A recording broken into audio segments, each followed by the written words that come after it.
Hi friends, welcome to my channel M bakes and blogs. ఈరోజు మీ అందరికీ చాలా యమ్మీగా ఉండే చాక్లెట్ స్పాంజ్ కేక్ అనేది నేర్పిస్తాను. పక్కా కొలతలతో, అంటే కప్ మెజర్మెంట్స్లోని తర్వాత గ్రామ్ మెజర్మెంట్స్లో కూడా ఈ రెసిపీ అనేది నేర్పిస్తాను. పిల్లలకైతే సూపర్గా నచ్చేస్తుంది, పెద్దవాళ్ళైతే మరీ కావాలని అడిగి తింటారు. ఈ కేక్ ఉన్న ప్రత్యేకత అలాంటిది. ఈ కేక్ మా పాప ఫేవరెట్ కేక్ అని చెప్పాలి. నేను ఇది 2006 నుంచి చేస్తున్నానండి. ఇప్పటికీ చేస్తూనే ఉంటాను, ప్రతి 2 రోజులకి. అంత బాగుంటుందన్నమాట ఈ కేక్. ఈ రెసిపీని మీతో షేర్ చేయడానికి ఈరోజు ఈ వీడియో అనేది తీశాను. ఇంకా మనం ఆలస్యం చేయకుండా రెసిపీలోకి వెళ్ళిపోదాం. ముందుగా ఒక బౌల్ తీసుకోండి. దాంట్లో ఈ విధంగా 4 ఎగ్గలు తీసుకోవాలి. ఈ గుడ్లని ఒక్కొక్కటిగా మీరు బౌల్లో వేసుకోండి. వేసవి కాలంలో గుడ్లు అన్నవి పాడవుతూ ఉంటాయి. అవి మంచిగా ఉన్నాయా లేదా అని చెప్పి ఒక్కసారి ఎగ్ టెస్ట్ అన్నది చేసుకున్న తర్వాతే మీరు బేకింగ్కైనా కుకింగ్కైనా సరే యూజ్ చేయడం చాలా మంచిది. ఏ విధంగా ఎగ్ టెస్ట్ చేయాలి అని అనుకుంటే మన ఛానల్లోనే క్లాస్ నెంబర్ 1 and 2 అని చెప్పి ఉంటాయి. కింద డిస్క్రిప్షన్లో లింక్స్ కూడా ఇస్తాను. ఒక్కసారి మీరు చెక్ చేస్తే మీకు అందులో నేను చాలా క్లియర్గా ఎక్స్ప్లెయిన్ చేశాను అనమాట. ఆ విధంగా మీరు చూసుకొని ఎగ్స్ని యూజ్ చేయండి. ఇప్పుడు బీటర్ సహాయంతో బాగా ఫోమీగా వచ్చినట్టుగా బీట్ చేయండి ఎగ్స్ని. ఇప్పుడు బీటర్ నేను స్పీడ్ ఏ విధంగా పెట్టుకోవాలని అడుగుతారు. స్లో నుంచి హైకి పెంచుకుంటూ బీట్ చేయండి ఎగ్స్ని.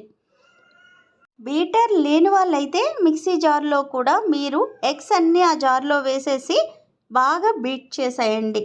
పర్ఫెక్ట్గా మీకు ఈ కేక్ మిక్సీలో అయినా సరే వస్తుంది. ఎగ్స్ బాగా బీట్ అయిన తర్వాత దాంట్లో వెనీలా ఎసెన్స్ని యాడ్ చేసుకోండి. నేను కొలతలన్నీ పైన స్క్రీన్ మీద ఇస్తాను, చెక్ చేసుకోండి. ఎసెన్స్ వేసాం కదా, ఇప్పుడు చక్కగా బీట్ చేయండి. చాలామందికి ఎగ్ స్మెల్ వస్తుంది అని చెప్తున్నారు. మీరు ఎగ్స్ని బాగా బీట్ చేస్తే అస్సలు ఎగ్ స్మెల్ అనేది రాదండి. అందుకే మీరు ఎగ్ టెస్ట్ అనేది కంపల్సరీ చేసుకోమని చెప్తున్నాను అనమాట. ఇప్పుడు షుగర్ని పౌడర్ చేసి పెట్టుకోండి. దాన్ని మెజర్ చేసుకుంటాను చూడండి. మీరు గ్రామ్స్లో అడిగారు కదా, అందుకోసమే నేను గ్రామ్స్లో చూపిస్తున్నాను. ఇలా వెయిట్ స్కేల్ తీసుకోండి. దాన్ని చక్కగా పైన ఏ గిన్నె అయితే పెట్టారో దాని వెయిట్ అనేది తీసేసి 0 చేయాలి. ఆ తర్వాత మీరు ఈ విధంగా షుగర్ పౌడర్ని నేను పైన ఇస్తాను కదా మెజరింగ్, ఆ ఎగ్జాక్ట్ కొలత అన్నది తీసుకోండి. అంతే, ఈ విధంగా మీరు షుగర్ పౌడర్ని మెజర్ చేసి తీసుకోవాలి. ఇది ఒక్కటే కాదు, ప్రతి ఐటెంని మీరు ఈ విధంగానే మెజర్ చేసుకోవాలి. ఇప్పుడు ఈ షుగర్ పౌడర్ని ఆల్రెడీ మనం ఎగ్స్ బీట్ చేసి పెట్టుకున్నాం కదా, దాంట్లో కొద్దిగా యాడ్ చేసుకుంటూ బీట్ చేసేసుకోవాలి. మెజరింగ్ స్కేల్ని, కప్స్ని, తర్వాత టిన్ సైజెస్ని ఏ విధంగా మనం తీసుకోవచ్చు అని చెప్పి మీకు క్లాస్ నెంబర్ 1 and 2లో చాలా క్లియర్గా ఎక్స్ప్లెయిన్ చేశాను. ఇప్పటిదాకా మన ఛానల్ అన్నది ఫస్ట్ నుంచి చూసే వాళ్ళకన్నీ తెలుసు. ఎవరైతే కొత్తగా మన ఛానల్ని సబ్స్క్రైబ్ చేసుకొని చూస్తున్నారో వాళ్ళకి తెలియకపోవచ్చు కదా, అందుకోసమే ఒక్కసారిగా ఇక్కడ చెప్తున్నాను. కింద డిస్క్రిప్షన్లో లింక్స్ ఇస్తాను, ఒక్కసారి చూడండి. ఒక ఐడియా అన్నది వస్తుందన్నమాట. ఇలా షుగర్ పౌడర్ మొత్తం వేసేసి బాగా బీట్ చేసేయండి. ఇప్పుడు నేను ఆయిల్ని యాడ్ చేస్తున్నాను. ఎప్పుడైనా సరే కేక్స్లో ఫ్లేవర్ లేని ఆయిల్ మాత్రమే యూజ్ చేయాలి. ఇక్కడ మీరు ఒకటి గమనించండి, 3/4 కప్ అని చెప్పి నేను నార్మల్గా కప్లో మెజర్ చేసి వేసేయచ్చు. కానీ చాలామందికి 3/4 అంటే తెలియట్లేదండి. అందుకే ఇలా విడివిడిగా కప్పుల్లో వేసి చూపిస్తున్నాను. 1/2 కప్పు ప్లస్ 1/4 కప్పు అంటే 1/2 కప్పు ప్లస్ 1/4 కప్పు కలిపితే 3/4 కప్ అనమాట. అందుకే నేను 2 కప్పుల్లోనే మీకు వేసి చూపిస్తున్నాను. ఇప్పుడు మీ డౌట్ క్లియర్ అయిందని అనుకుంటున్నాను. మొత్తం ఆయిల్ వేసిన తర్వాత బాగా బీట్ చేసేసాం. వన్స్ బీట్ చేసిన తర్వాత బీటర్స్ని తీసేయండి. ఇప్పటి నుంచి మనకు బీటర్తో పని లేదు. ఇప్పుడు మీకు మైదాని మెజర్ చేసి చూపిస్తున్నాను. నేను ఎగ్జాక్ట్గా 1 కప్ అంటే ఎంత అని చెప్పి చాలామంది నన్ను అడుగుతూ ఉంటారు కదా. ఇక్కడ గ్రామ్స్లో చూడండి, 1 కప్ అంటే 130 గ్రామ్స్ అనమాట. కరెక్ట్గా మీకు మెజర్ చేసి మరీ చూపిస్తున్నాను. నేను పైన కూడా మెన్షన్ చేస్తాను, ఎగ్జాక్ట్గా తీసుకోండి. కప్పుల్లో తీసుకున్న వాళ్ళు కప్పుల్లో తీసుకోండి, లేదు మేము గ్రామ్స్లోనే తీసుకుంటామంటే గ్రామ్స్లోనే తీసుకోండి. ఎలా తీసుకున్నా మీకు పర్ఫెక్ట్గా వచ్చేస్తుంది ఈ రెసిపీ.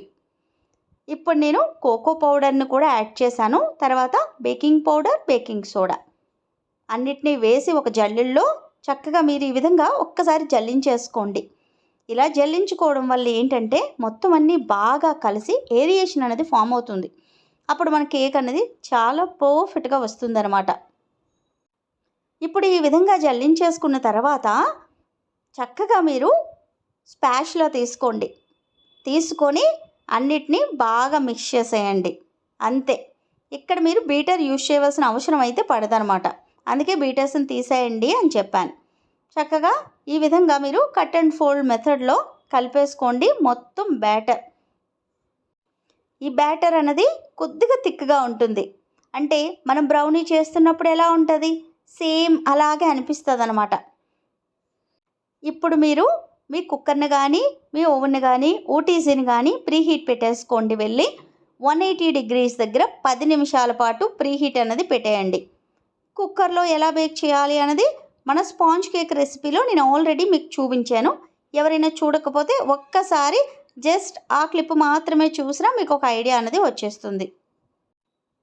ఈ విధంగా మొత్తం అంతా కలిపేసుకోండి. చాలా స్మూత్ బ్యాటర్, చూస్తుంటే తెలుస్తుందా ఎంత పర్ఫెక్ట్గా ఉందో బ్యాటర్ అనేది. ఇప్పుడు మీరు బేకింగ్ టిన్ అనేది తీసుకోండి. ఇక్కడ నేనైతే ఇలా బన్ షేప్లో ఉన్న టిన్ అనేది తీసుకున్నాను. మీరు నార్మల్గా ఉన్న టిన్స్ అయినా యూస్ చేసుకోవచ్చు. ఏ షేప్ అయినా తీసుకోవచ్చు. ఇలా స్క్వేర్లో ఉన్న తీసుకోవచ్చు, రౌండ్ అయినా తీసుకోవచ్చు, హార్ట్ షేప్ తీసుకోవచ్చు. మీ ఇంట్లో ఏది అవైలబుల్గా ఉంటే అది తీసుకోండి. ఇది నేను తీసుకున్నది అయితే 7 inch. మీరు 7 inch, 8 inch ఏ రెండిట్లో ఏ టిన్ అయినా యూస్ చేయొచ్చు. ఇలా కొద్దిగా బటర్ తీసుకోండి. తీసుకొని బాగా అప్లై చేయండి. ఆయిల్ అయినా పర్లేదు, ఏదైనా సరే చుట్టూ అప్లై చేయండి. ఎందుకంటే దీని లోపల నేను ఎటువంటి బటర్ పేపర్ వేయట్లేదు. మీరు కూడా బటర్ పేపర్ వెయ్యను అనుకుంటే మటుకు ఈ విధంగా బాగా మీరు ఆయిల్ని కానీ బటర్ని కానీ అప్లై చేసేస్తే మీ కేక్స్ అనేవి డిమోల్డ్ చేసినప్పుడు చాలా ఈజీగా వచ్చేస్తాయి అన్నమాట. ఇప్పుడు నేను బ్యాటర్ మొత్తం వేసేస్తున్నాను. మొత్తం బ్యాటర్ వేసిన తర్వాత ఒక్కసారి ట్యాప్ చేసేయండి. ఎయిర్ బబుల్స్ ఏమైనా ఉంటే పోతాయన్నమాట. పైన మీకు కావాలనుకుంటే చాకో చిప్స్ వేసుకోండి. అది పూర్తిగా మీ ఆప్షనల్. ఇలా ఈ విధంగా తీసుకువెళ్ళి 25 నుంచి 30 నిమిషాల పాటు బేక్ చేసేయండి. 30 నిమిషాల తర్వాత నా కేక్ అన్నది ఎంత పర్ఫెక్ట్గా బేక్ అయిందో మీరే చూడండి. చక్కగా బేక్ అయింది. ఎక్కడ పగుళ్ళు లేవు, ఎక్కడ డౌన్ అయిపోలేదు, ఆ ప్రాబ్లమ్స్ ఏమీ రాలేదు. మీకు ఆ ప్రాబ్లమ్స్ రాకుండా ఉండాలి అంటే కూడా ఒక వీడియో చేశాను కదా, అది చూసి మీరు కూడా కేక్స్ని పర్ఫెక్ట్గా బేక్ చేయడం అనేది నేర్చుకోండి. చాలు, మీరు బేకింగ్లో చాలా పర్ఫెక్ట్ అయిపోతారు. చాక్ సహాయంతో మీరు టిన్ చుట్టూ లూజ్ చేసుకోండి. అప్పుడు మన కేక్ని డిమోల్డ్ చేసినప్పుడు చాలా ఈజీగా మనకు బయటకు వచ్చేస్తుంది. ఈ విధంగా పైన ఒక్కసారి ట్యాప్ చేసానంతే కేక్ చాలా ఈజీగా డిమోల్డ్ అయిపోయింది. నేను అందుకే కేక్ని చల్లారిన తర్వాత మాత్రమే డిమోల్డ్ చేయమని పదే పదే చెబుతూ ఉంటాను. కేక్ హీట్గా ఉన్నప్పుడు కానీ డిమోల్డ్ చేస్తే సగం కేక్ అంతా టిన్కే ఉంటుంది, ఉన్న సగం మాత్రమే మన చేతికి వస్తుంది. కేక్ షేపే రాకుండా అయిపోతుంది అనమాట. అందుకే నేను చెప్పే ప్రతిదీ టిప్స్ కింద తీసుకొని పర్ఫెక్ట్గా కేక్స్ చేయడం నేర్చుకుంటున్నారు అందరూ. ఈ కేక్ని తప్పకుండా మీ అందరూ ట్రై చేయాలి. ట్రై చేసిన తర్వాత ఎలా వచ్చిందో కూడా నాకు పిక్స్ అనేవి పంపించండి. నేను చూసి చాలా హ్యాపీ అయిపోతాను. మీ ఇంట్లో ఉన్న పిల్లల నుంచి పెద్దవాళ్ళ దాకా అందరికీ నచ్చేస్తుంది.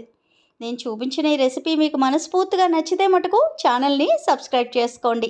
తెలియని వాళ్ళకి మన ఛానల్ని ఒక్కసారి షేర్ చేసి తెలియచెప్పండి. ప్రేమతో మీ శ్యామల.